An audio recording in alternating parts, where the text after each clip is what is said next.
que quisiera hacer hoy en día, y conversando un poco con las organizadoras ayer durante la cena, decidimos hacer que yo hiciera una presentación un poco diferente a la que había planteado inicialmente, o la que había pensado inicialmente.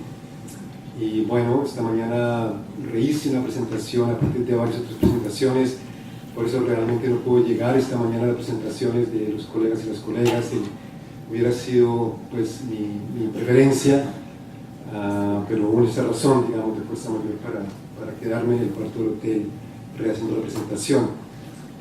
Voy a hablar de tres cosas interrelacionadas, que fue lo que discutimos con los colegas, tres conceptos importantes que son los conceptos de diseño, pluriverso y luchas territoriales. ¿Y cuál es la relación entre estos tres?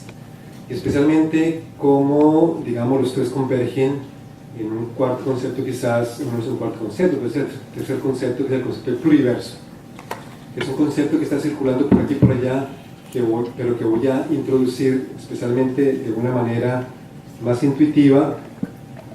Y antes de pronto de mostrarles un poco el contenido de la charla, quisiera comenzar con esta imagen que posiblemente nuestro diseñador gráfico que diseñó la carátula, el afiche para este evento va a apreciar, porque me parece súper hermoso.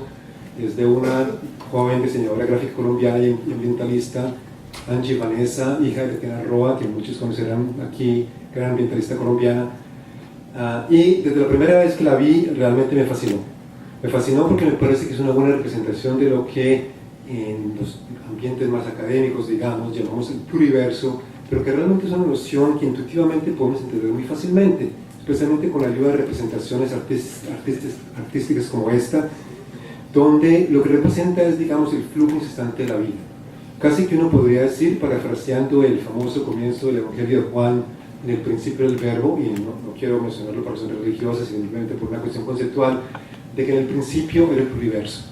¿Y qué es el pluriverso? El pluriverso desde el principio es eso, es esa forma, capacidad de la materia, la energía, de la vida, del universo, de siempre estar fluyendo, cambiando, creando formas, comportamientos, donde todo está relacionado con todo, donde todo lo que existe, existe porque todo lo demás existe, al contrario de, digamos, la premisa de la modernidad, donde las cosas existen fragmentadas por sí mismas.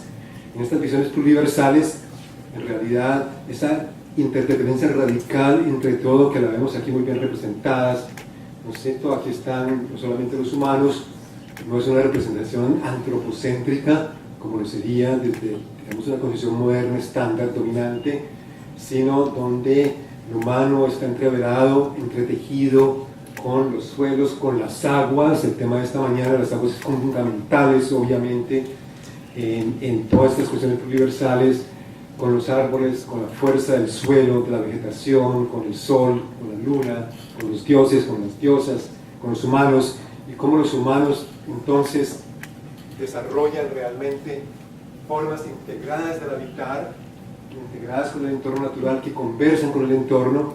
Y me recordaba también de, echar para adelante, no quiero echar para adelante, bueno, y para un pequeño testimonio o homenaje a las luchas del pueblo mapuche aquí, de dos conceptos, dos frases que he oído de poetas, poetisas mapuche, especialmente esta de la poetisa Imachi Adriana Paredes Pinda, donde se lo vi en Chapel Hill, en Carolina del Norte, donde la invitamos, tuvimos la fortuna de invitarla hace un par de años, donde decía ella que tenemos que reaprender a caminar el mundo como seres vivos, tenemos que reaprender a caminar el mundo como seres vivos, tenemos que reaprender a existir. ¿Será que se puede usar este micrófono también? ¿Alguien sabe? ¿Aló? ¿Me oye? Perfecto. Que podemos aprender, tenemos que reaprender a existir como seres vivos, a vivir en la tierra como seres vivos, porque se nos olvida. Especialmente en los tiempos más recientes, los siglos más recientes, en tiempos, digamos, llamados modernos, si se quiere, de que vivimos a expensas y en contra del medio ambiente, la naturaleza y de los otros humanos, y por tanto, aquí vemos que hay una forma muy integrada de habitar. Ese habitar, que fue el tema que desarrollé realmente en la conferencia, en las dos conferencias de Santiago de Chile, que es tan importante hoy en día, de que tenemos una crisis de habitabilidad en las ciudades contemporáneas y que esa crisis tenemos que empezar a repensarla. La segunda es del poeta, también mapuche, Ilicura Chihuayaf. Queremos ser... ¿Cómo? Perfecto, es muy difícil para mí pronunciar esa palabra. Queremos ser nosotros, nosotras, los que diseñemos y controlemos nuestros proyectos de vida. O sea, ahí está ya, se introduce el tema del diseño, se habla de control, se habla de proyecto. Yo les aseguro, no se los puedo comprobar en una charla de media hora, 40 minutos, pero les aseguro que allí hay una voluntad proyectual de diseño, pero que no es la voluntad proyectual del diseño convencional. No es lineal, no es objetivizante, o hasta cierto punto lo es, pero no solamente. Son otras cosas, es otra forma de pensar el diseño, y desde allí es que vamos a hablar también hoy en día. Podríamos decir también con la colega filósofa ambiental colombiana, Patricia Noguera, de que Abya Yala es habitar. Abya Yala es habitar, es la manera como el habitar nos habita. Es decir, en las concepciones indígenas, pero también de muchos pueblos. Y yo creo que aquí, en esta forma de representar el pluriverso, podríamos representar las economías comunitarias de que nos hablaba Catherine hace poco, aquellas que se construyen sobre interdependencia, aquellas que tratan al menos, intentan al menos funcionar dentro de esta visión pluriversal de la vida, no aquellas que se erigen en contra de ellas, como podrían ser, como podrían ser las plantaciones. En un momento lo veo como la plantación de caña de azúcar, que empieza a romper toda la estructuración sistémica del pluriverso, y obviamente tampoco las grandes ciudades como mi ciudad en Colombia, que es la ciudad de Cali, que vive, como todas las ciudades latinoamericanas y del mundo realmente, una gran crisis de habitabilidad. Entonces, esta es la introducción, digamos, intuitiva al tema del pluriverso. Echamos de nuevo para atrás para ver rápidamente el contenido, un poco el resumen de la charla. Comenzaremos con la introducción intuitiva al pluriverso, especialmente ahora del mal desarrollo, que lo miraré muy rápidamente con relación a mi región en Colombia. Luego agroecología y autonomía, que decidí incluirla ayer precisamente porque, según entiendo, habrá representantes de organizaciones aquí que vienen de esta área de alimentación y las semillas. Luego unas palabras muy breves sobre ontología y diseño, que es esta cuestión del diseño y el diseño para las transiciones, y por qué hablar de ontología, esa palabrota que se inventaron los griegos hace tantos años, y por qué, si queremos realmente movernos hacia una forma no eurocéntrica de pensar y de hablar, por qué seguimos usando esa categoría. Entonces podemos hablar un poco de esa discusión si tenemos tiempo. Y finalmente, que siempre es lo más fundamental, especialmente el trabajo que estamos haciendo con grupos cada vez más grandes dentro de ese campo que se llama la ontología política, la ecología política, pero también la ontología política, de hablar del papel de las luchas sociales y territoriales en particular en relación con el diseño y el pluriverso. Entonces ahora sí seguimos de nuevo. Volvemos a la caña, volvemos a la región del Valle Geográfico del río Cauca, un valle, seguro que hay valles como esos aquí en Chile, un valle muy fértil, muy hermoso, flanqueado por dos cadenas de los Andes, de unos 500 kilómetros de longitud, de unos 30-80 kilómetros de ancho, completamente colonizado en los últimos 100-150 años por dos actividades: la caña de azúcar en plantación y la ganadería extensiva en las laderas. Es un modelo perverso que ya conocemos sus costos, los costos de la fumigación, por ejemplo, los costos ambientales que ha acabado realmente y contaminado por completamente las aguas, los humedales, destruir los humedales, los ojos del agua, los ríos y los lagos, ha reesclavizado los corteros negros de la caña, los ubicos trenes cañeros que se ven por todas partes en el valle geográfico del río Cauca. Finalmente, los ingenios, perdón que no estoy viendo aquí muy bien las flechitas, los ingenios azucareros realmente que son las gran máquinas de producción, de procesamiento de la caña. Y entonces lo que podemos ver es que de todo este entramado de suelos, de caña, de corteros, de fumigación, de la ciudad de Cali, y obviamente de pueblos y ciudades, surge este mundo llamado Valle del Cauca, Valle Geográfico del Río Cauca, que está en crisis y que sabemos que está en crisis, pero que todavía es impensable un Valle Geográfico del Río Cauca sin caña. Entonces, podemos como ecólogas, como ecólogos, como diseñadoras, diseñadores, podemos imaginarnos obviamente un Valle Geográfico del Río Cauca muy diferente, agroecológico, hermoso, etcétera. Lo dejaremos para más tarde si tenemos tiempo, pero básicamente entonces vemos cómo la plantación, el ingenio, todo este entramado ocupa los territorios y vidas de las gentes. Eso lo llamaremos una ocupación ontológica, porque es una forma de vivir y de ser particular que ocupa muchas otras formas de ser y de vivir particulares. 4 contextos, y esto lo tomamos de un encuentro que se hace en Colombia, en Manizales, cada año, que se llama Ecovida. Participé en Ecovida el año pasado y me llamó la atención esta formulación. Decía: Ecovida pretende reunir experiencias que puedan dar cuenta de cómo hemos avanzado en el reconocimiento cognitivo, tecnológico y social en las luchas. Entonces, ¿cómo hemos avanzado? Incluso una pregunta que tenemos que hacernos todas y todos aquí también, desde las organizaciones y también desde la academia. Entonces, se me ocurría que para responder esa pregunta podemos hablar de 4, digamos, niveles de comprensión. A nivel local, ¿qué está pasando? Hay una gran presión sobre los territorios. Eso lo sabemos a nivel mundial. El acaparamiento de tierra es solamente el comienzo, es como la tipo de iceberg, ¿no? De un proceso de desplazamiento, de acaparación, de expulsión de gente y de ocupación ontológica de territorios. Entonces, frente a podemos ver hasta qué punto nuestras luchas están contribuyendo a la recomunalización y autonomías de las comunidades. La recomunalización. ¿Por qué? Porque en gran medida la globalización neoliberal lo que está haciendo es romper todo lo colectivo, romper todo lo comunal, un proceso sin duda que viene de la conquista de América, pero que sigue hoy en día, que se ha intensificado con la globalización neoliberal. Un segundo contexto, para Colombia en particular, tenemos el contexto, no lo podemos negar, del postconflicto. Entonces, ¿cómo podemos las organizaciones pensar, cómo estamos contribuyendo a sembrar la paz, a sembrar paces? ¿Y cómo lo hacemos? Yendo más allá de las categorías y herramientas que crearon el conflicto, yendo más allá del crecimiento económico, de la productividad, la competitividad y el desarrollo, etcétera, etcétera. A nivel global, estamos viviendo una crisis civilizatoria. Esto lo tienen muy claramente, cada vez un número mayor de gente. Sin duda, los colectivos indígenas en América Latina han sido pioneros en decir que la crisis contemporánea es una crisis de un modelo civilizatorio capitalista, occidental, patriarcal, racista, colonial, etcétera, etcétera. Entonces vamos a hablar de transiciones al pluriverso.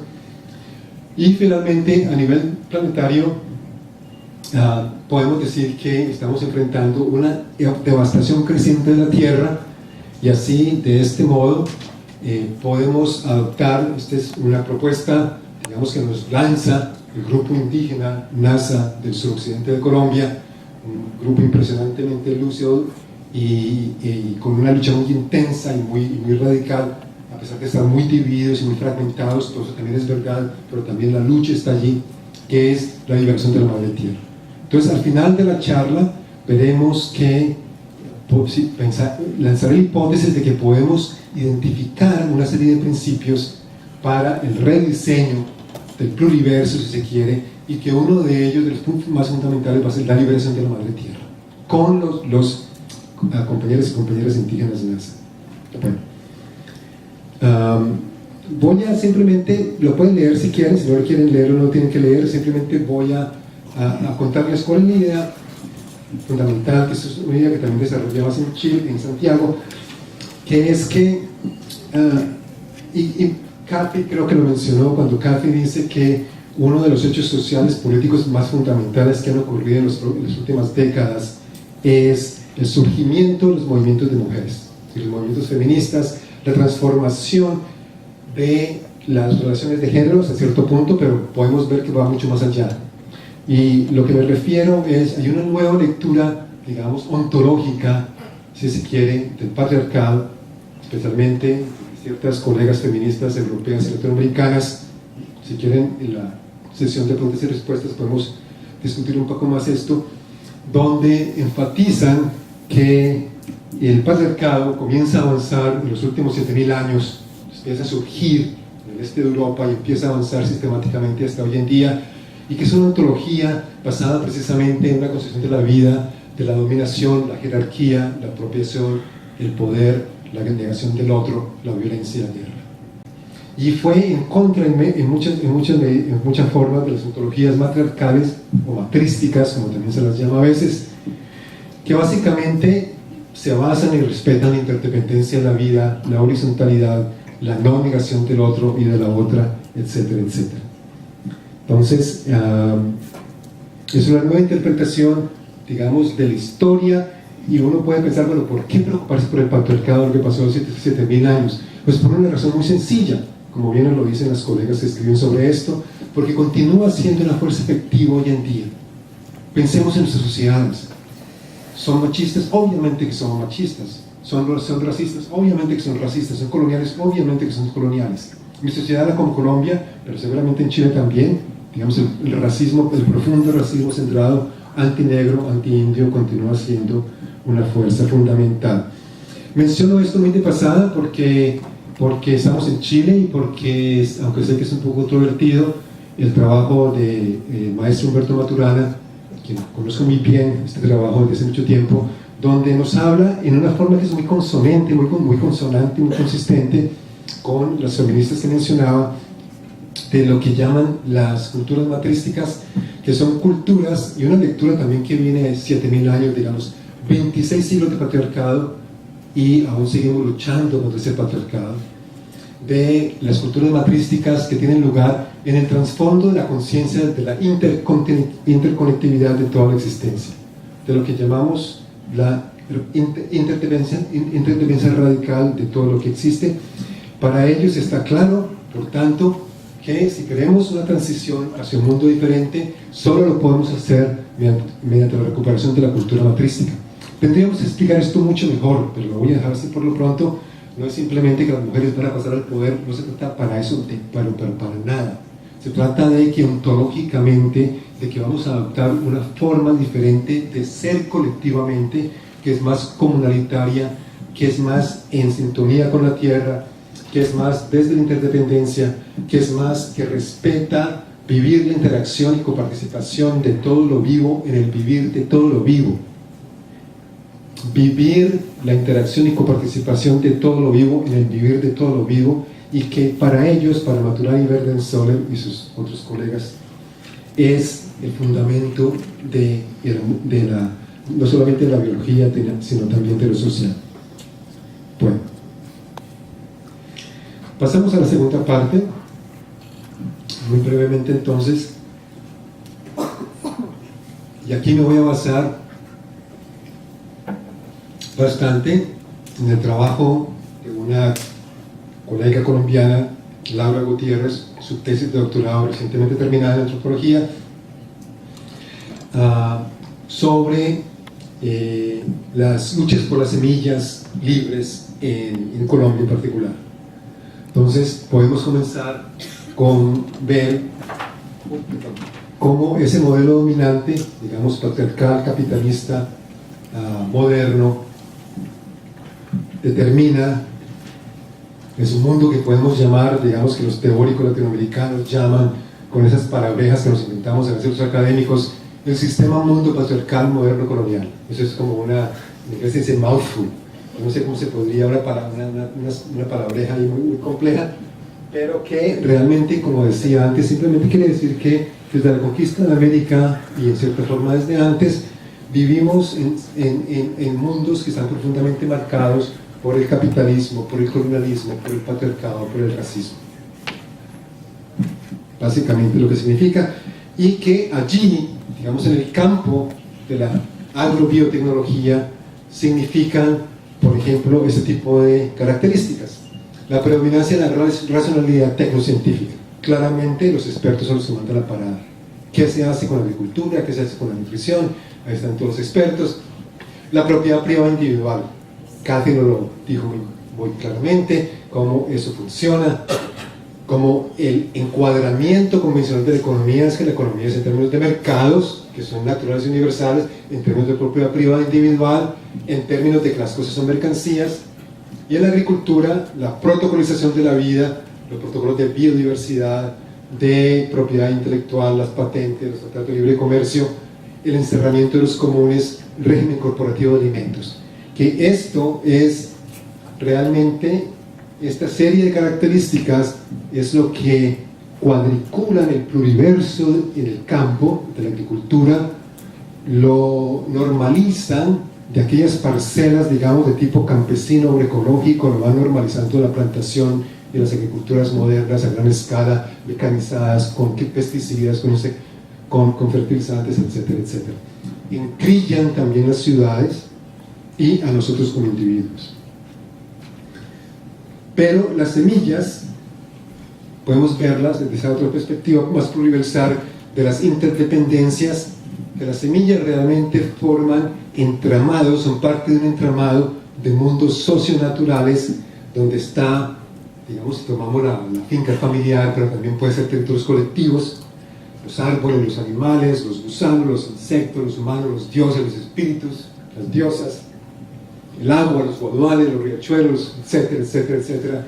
Y que entonces si empezamos a ver todo ese entramado de relaciones, de allí vamos a llegar a conclusiones muy diferentes de qué es lo que tiene sentido para hacer con la forma en que comemos y con la forma en que cultivamos, y que entonces desarrollamos todo un complejo de prácticas, como por ejemplo los movimientos campesinos. Está haciendo hoy en día la vía campesina, pero no solamente la vía campesina, todos los movimientos de defensa de semillas contra los transgénicos.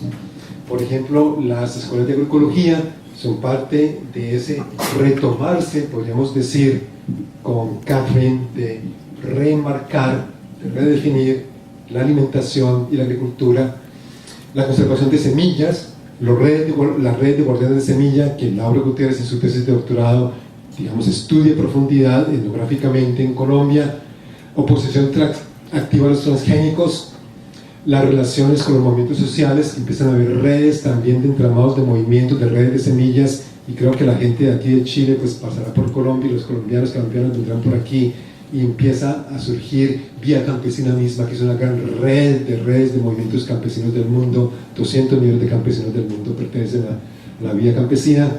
Las movilizaciones como los paros agrarios en Colombia, esta área de trabajo en Colombia alrededor de semillas y soberanía alimentaria es extremadamente fuerte, extremadamente radical, también con muchas contradicciones.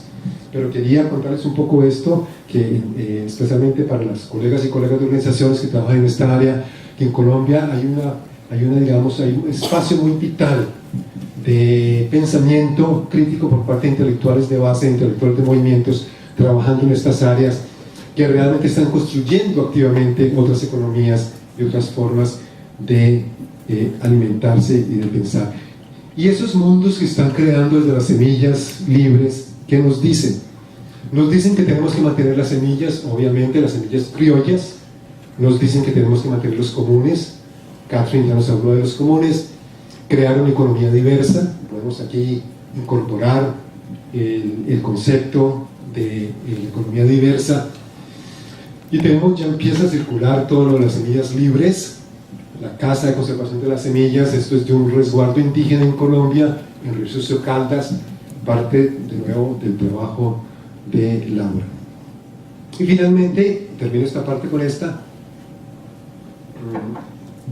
De nuevo es una aplicación del iceberg que nos mostraba Catherine, pero entonces vemos que lo que el Estado y el capital reconocen como semillas es solamente como la parte de arriba del iceberg, como le llama Laura, el sistema de la agrobiotecnología. Monsanto es como el epítome de eso, ¿no es cierto? Es el paradigma por excelencia del sistema agrobiotecnológico. En parte arriba y en parte abajo está ese sistema estatal. En Colombia, por ejemplo, el FEDEC, la Federación de Cafeteros, que en parte funciona con la lógica corporativa, con la lógica del Estado, pero no solamente, también a veces funciona con la lógica campesina, con una lógica, digamos, más independentista latinoamericana, independiente de las corporaciones. Pero aquí abajo tenemos toda una serie de actividades, los sistemas vivos de semillas, sistemas comunales de semilla, donde está toda la agroecología. Podemos poner aquí las ecoaldeas también, las semillas como bienes comunes, las semillas criollas, soberanía alimentaria, los territorios libres de transgénicos, Aquí encontramos el Atlas Culinario Comunitario de las colegas presentes, Noelia, Beatriz y Sandra, que nos dicen que hay un gran práctica, digamos, un gran movimiento de reconstitución de saberes y sabores, muy bonito, reconstitución de saberes y sabores. Y en Colombia, entre comunidades afrodescendientes, algunas activistas están hablando de un lema que me parece muy bonito, que es cocinar es resistir. Cocinar es resistir y comer es resistir. Cómo comemos es una forma también de resistencia, de reconstituir nuestros cuerpos, nuestras mentes, nuestras subjetividades entre comillas y obviamente nuestras comunidades. Bueno, pasamos a la tercera parte.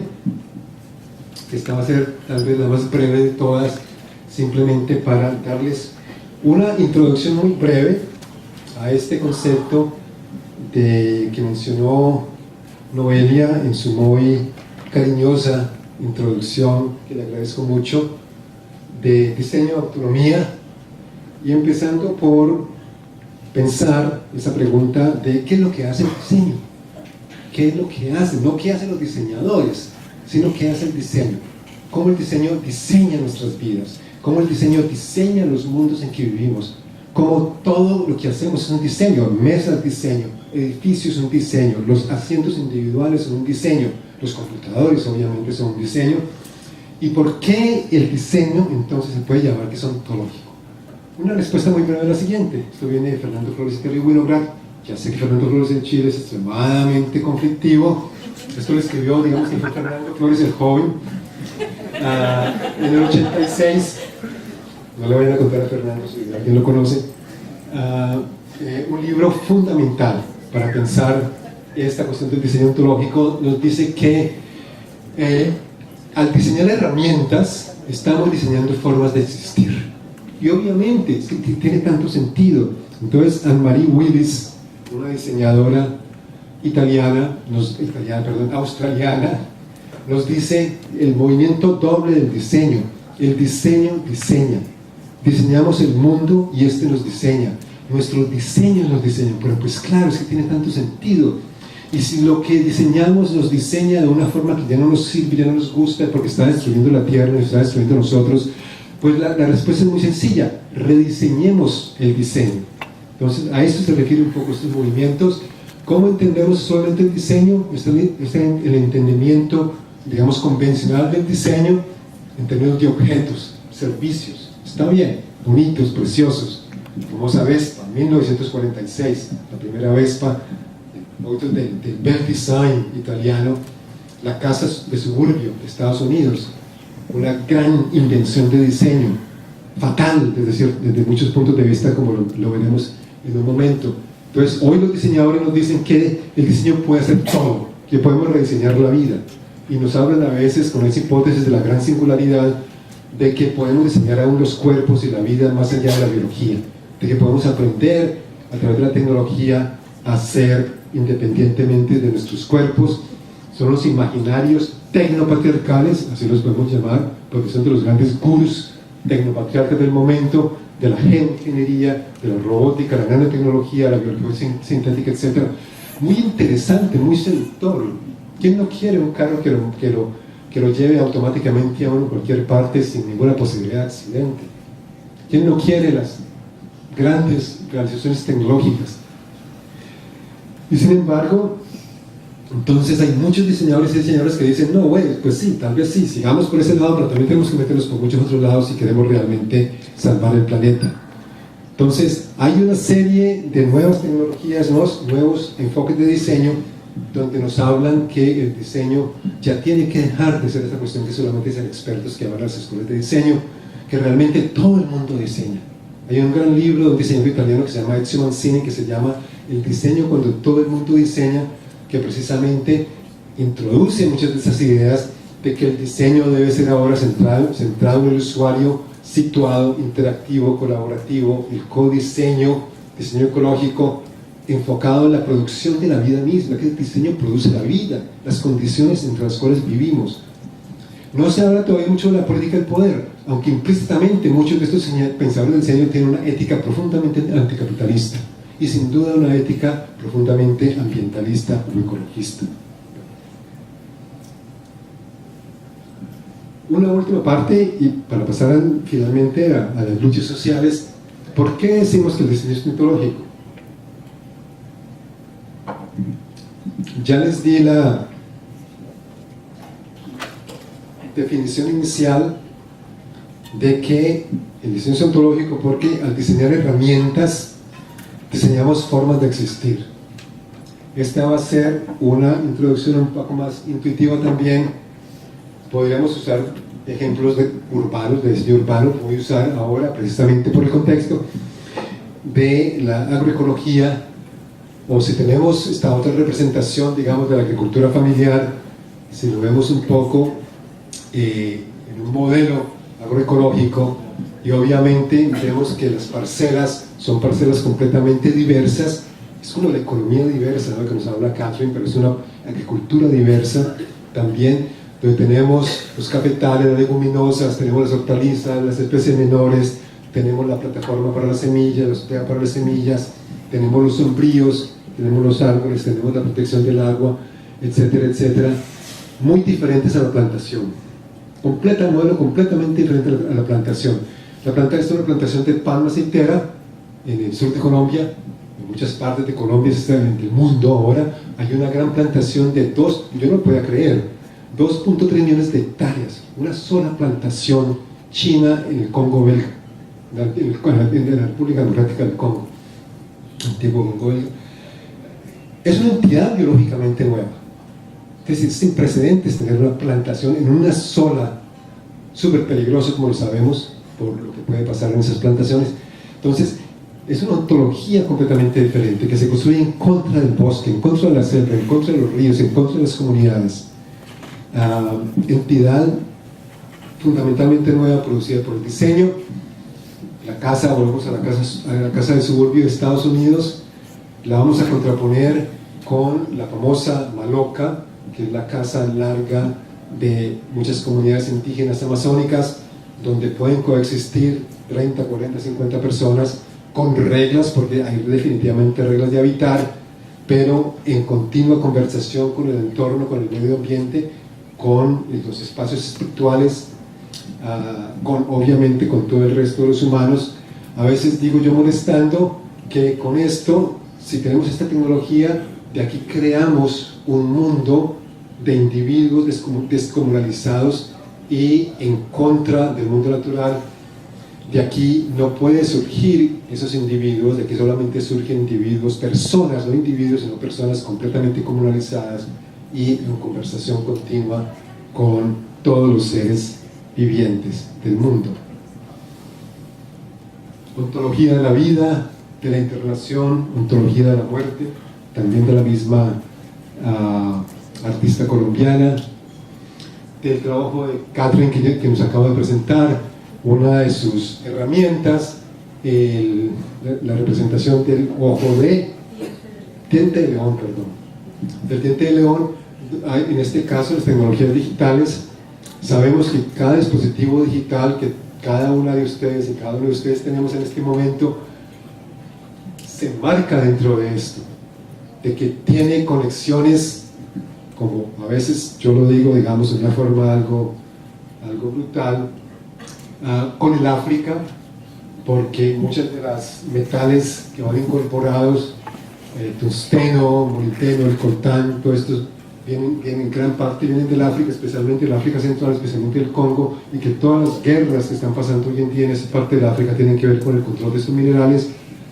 Y que así tenemos un pedacito de África, piezas de sangre de esas guerras en nuestras manos, y que por tanto debemos también pensar un poco en qué significan esas tecnologías, y son increíbles lo que nos permiten hacer, son importantísimas obviamente. Podemos rediseñarlas de tal forma que no ocurra lo que está ocurriendo alrededor de esas tecnologías. Podemos, como nos dice este rapper afro-norteamericano que se llama Prince Ia, nos dice que reclasifiquemos a Facebook por lo que realmente es una red antisocial, no una red social, sino una red antisocial. Y en su rapear lento en su canción, explica por qué llega a esa conclusión.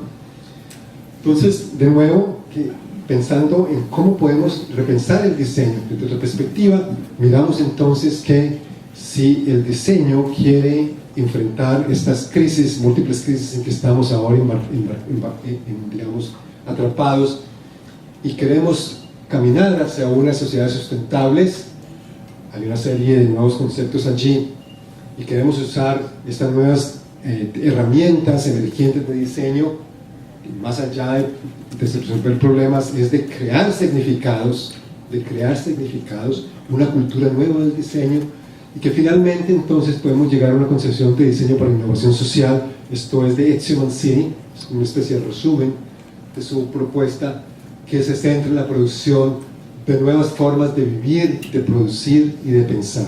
Entonces, de nuevo, me parece que dentro del mundo del diseño, la arquitectura, el diseño y el urbanismo, hay una serie de temas emergentes, un campo de diseño crítico, de estudios críticos del diseño y una práctica crítica del diseño. Me parece que es una práctica que puede tener connotaciones radicales. Allí también tenemos una serie de conceptos surgiendo más de América Latina y de otras partes del sur global, de diseño decolonial, de diseño, digamos, anticapitalista, decolonial, de diseños del sur, diseños por otros nombres, diseños vernaculares, neovernaculares, vernaculares, etc. O sea que es un campo muy rico en expansión. Finalmente, y vamos a hacer esta parte en forma resumida, vamos a explicar un poco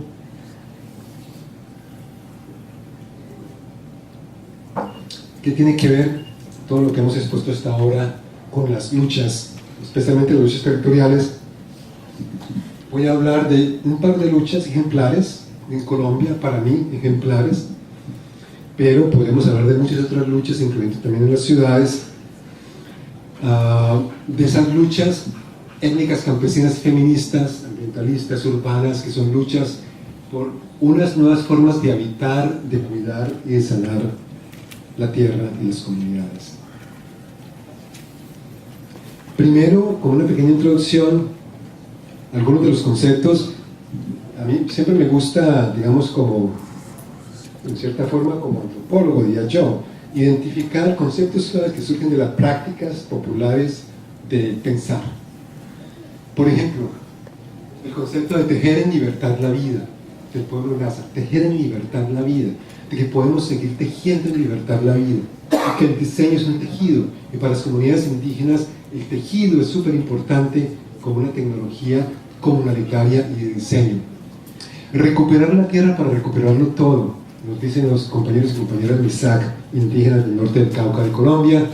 Hay una serie de conceptos, la Pachamama, obviamente, Mamaquihue, los indígenas Nasa, la descolonización epistémica también, de que hablan muchos activistas, es decir, de cómo tenemos que sacarnos un poco de la cabeza, por lo menos poner en su sitio, no es que sean completamente inservibles ni mucho menos, pero que tenemos que empezar a pensar no solamente desde los marcos académicos, digamos, eurocéntricos, sino también desde los marcos conceptuales que están produciendo los movimientos en las comunidades, etc.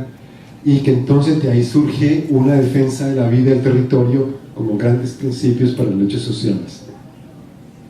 Muy brevemente, como les decía, dos luchas para mí ejemplares, de la comunidad afrodescendiente de la Toma en el norte del Cauca, a una comunidad que está enfrentando minería ilegal de oro por retroexcavadora desde hace 7 o 8 años, y ante la inacción del gobierno del Estado, ante las promesas fallidas del Estado de controlar el problema, decidieron marchar a Bogotá. Las mujeres empezaron esa marcha 500 kilómetros hacia el norte de Bogotá, y una de las lideresas, Francia Márquez, de quienes posiblemente podrán oír, tendrán noticias de ella en los próximos meses por una razón particular, acuñó una serie de cartas que expresan lúcidamente todo un pensamiento relacional de defensa del territorio. Decía ella en una de las cartas: las mujeres afrodescendientes del norte del Cauca entendemos el valor ancestral de nuestros territorios. Nuestros ancestros nos enseñaron que debemos garantizar a nuestros renacientes, las generaciones humanas y no humanas por venir, la permanencia en el territorio ancestral. El territorio es la vida y la vida no se vende, se ama y se defiende. El territorio es la vida y la vida no se vende, se ama y se defiende.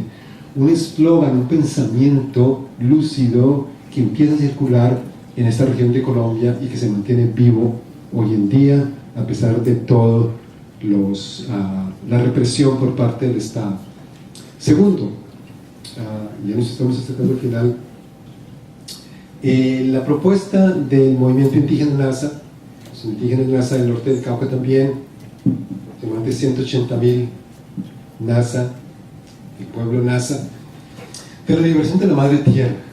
Yo lo llamo un nuevo enunciado. Es un nuevo enunciado porque no podemos encasillarlo dentro de los marcos que conocemos, los lenguajes que conocemos, los marcos teóricos que conocemos desde las academias. Nos está diciendo una cosa muy diferente y les quiero demostrar un poco por qué.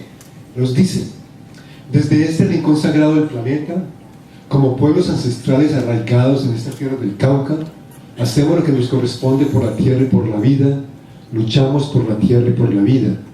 Esta lucha es desde el norte del Cauca, no del norte del Cauca, desde el pueblo NASA, no solamente del pueblo NASA, no solamente para el pueblo NASA.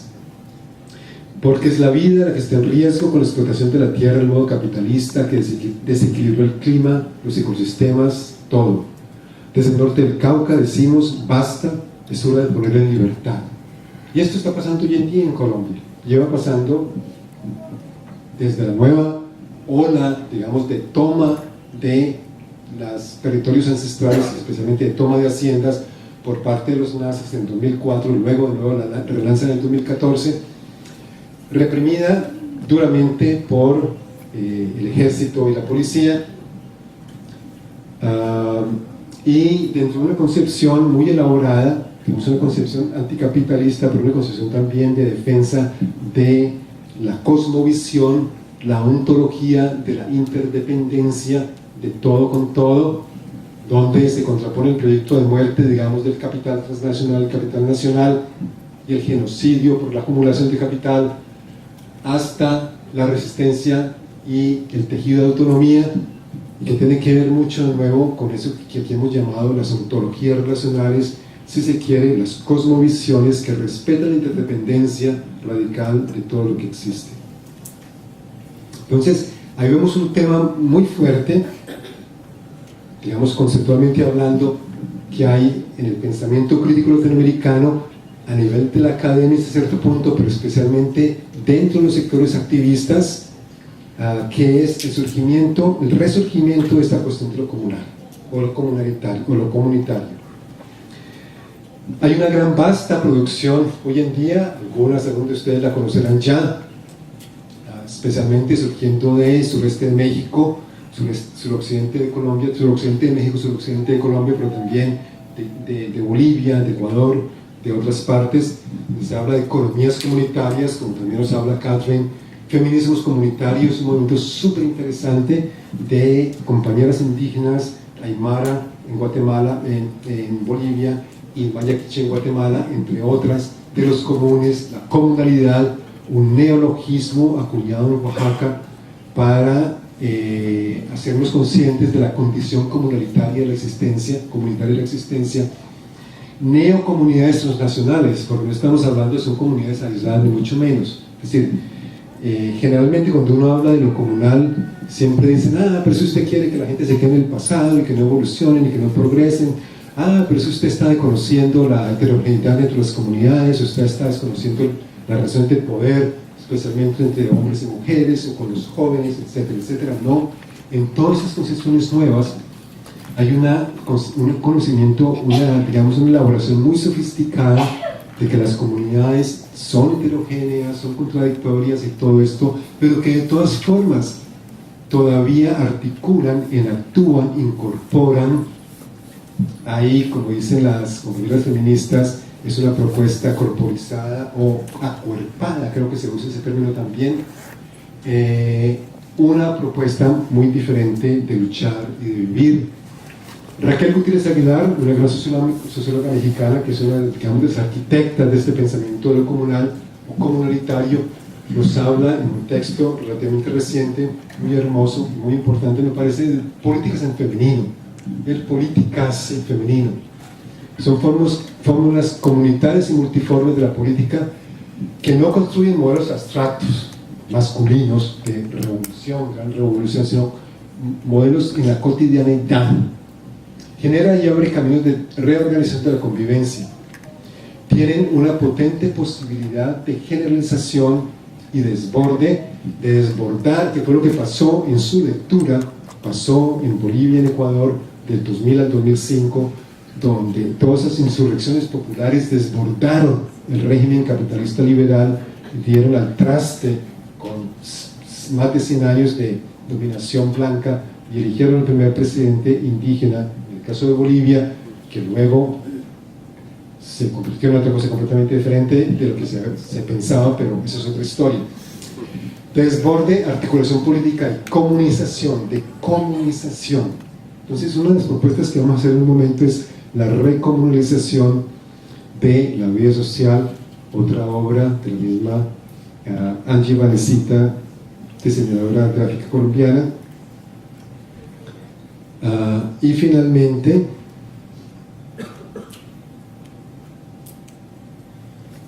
vamos a dejar toda esta parte de lado. Tal vez aquí.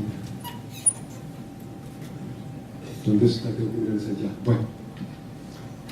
De volver finalmente, para terminar, el diseño y en un momento a la liberación de la Madre Tierra, de esa concepción que empieza a surgir también en Colombia. He seguido, digamos, siguiendo la pista a quién empezó a hablar de esa cuestión de diseñar, por lo menos en Colombia, pero creo que fue en América Latina, en los 80s en Colombia, en el suroccidente colombiano, empiezan a hablar de eso, del arte de diseñar los sueños, de poblar el diseño con sueños, de no seguir diseñando simplemente lo que es más fácil, o diseñar para el desarrollo, o diseñar para el progreso, para el llamado progreso, sino diseñar con el pluriverso, que es un tipo de diseño que plantea las transiciones civilizatorias, construye sobre la capacidad inmanente de la vida para la autorganización, que es otra forma de nombrar, volvemos al diagrama, al dibujo inicial del pluriverso, esas dinámicas de la vida para la autorganización. Entonces, una conclusión a la que yo llego en este libro de Autonomía de Diseño es precisamente a pensar que el diseño puede ser como esa especie de invitación abierta a que todas y todos nos volvamos tejedoras efectivas de la urdimbre de la vida, y efectivas porque tenemos que realmente rediseñar para defender lo que nos queda de la vida y del mundo. Estos tres ejes de, digamos, principios muy generales de que en las luchas y en el rediseño de nuestras economías, nuestros ecosistemas, etc., podemos pensar en términos de tres ejes: la recomunalización de la vida social, como ya lo mencioné, el rompimiento de todo lo colectivo y comunal ha sido un eje fundamental del capital en las últimas décadas, la relocalización de las actividades que se está haciendo por todo el mundo, relocalizar la alimentación, el transporte, la energía, en la medida en que se pueda. Sabemos que no se puede relocalizar todo, pero hay muchas cosas que se pueden relocalizar, y contribuir a las autonomías locales. Tres otros tipos de principios, digamos, ético-políticos, que nuestras tareas deben contribuir a la descolonización y despatriarcalización de la sociedad, volviendo al tema del patriarcado, la liberación de la Madre Tierra como un gran eje, y el florecimiento del pluriverso. Esto viene de un arquitecto caleño, nos habla de una gran bifurcación, porque me parece que es interesante, importante que ubiquemos nuestras luchas. Y me contaba uno, no sé si está Carlos por aquí, está por allá atrás, que nos contaba de un proyecto muy hermoso de mapear las prácticas de transiciones que están ocurriendo en esta región de Chile, y que es algo que tenemos que hacer a nivel mundial. ¿Qué está pasando a nivel de transiciones? ¿Qué estamos haciendo que es distinto? Que se sale de la lógica, digamos, de separación dualista, que se construye en contra de la tierra y en contra del humano, porque tenemos que volver a pensar de que la historia, buena parte de la historia, el Homo sapiens ha sido biocéntrico, un habitar biocéntrico, centrado en la vida.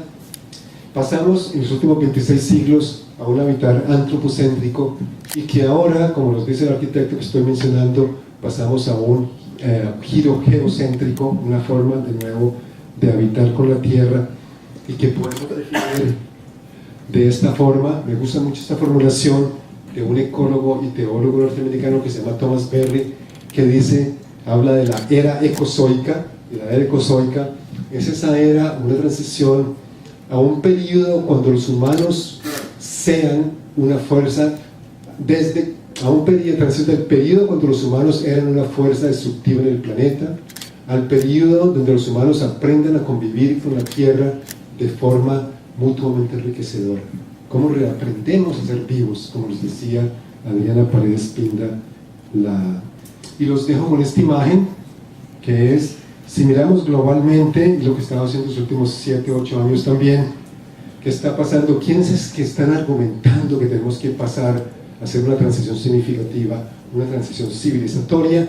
Está surgiendo con fuerza en muchas partes del mundo y de muchas esferas de la actividad social, desde los ecologistas y las feministas obviamente, pero también desde el budismo, desde las espiritualidades de la tierra, desde las ecoaldeas, desde los movimientos sociales más radicales, de que, por ejemplo, propuestas de crecimiento hasta cierto punto es una propuesta de transición muy interesante del norte global que empieza a conversar con el sur global.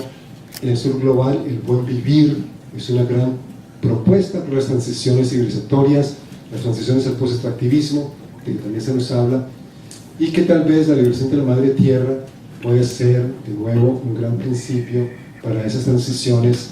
Y bueno, ya tendremos también que pensar en nuestros activismos para las transiciones, de cómo retejemos los entramados de la vida de una forma de nuevo que conversen con la tierra, donde los humanos y los no humanos finalmente puedan volver a aprender a coexistir de una forma mutuamente enriquecedora. Muchas gracias.